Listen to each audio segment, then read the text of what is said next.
Hey guys, in this video I will show you how you can fix caps lock key stuck on your Windows PC. So sometimes on settings it can be set up that if you want to turn on or turn off caps lock, you need to press shift button. So you can now test it out, just press shift key and the caps lock, and then you need to look if the problem persists or not.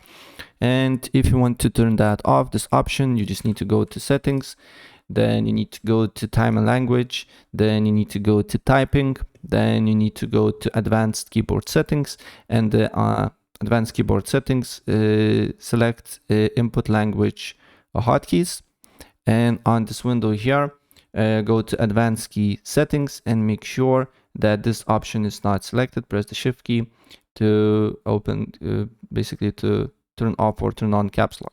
It should be this one. Press the caps lock key to turn off caps lock, right? And if it's not the case, the other option that you need to do here, you just need to go to Google. You can just write keyboardtester.com, or if you on Windows 11 or 10, I believe there is a keyboard, on-screen keyboard, and then you just need to look if your caps lock is working here and it's not faulty. If it's faulty, then basically it's the hardware issue, but if it's not, it should be everything okay. And maybe then you just need to go to settings again and update your operating system, maybe some faulty drivers or whatsoever. Right, so yeah, that's pretty much it. And if I help you out, please press like button and subscribe for more. Take care, bye.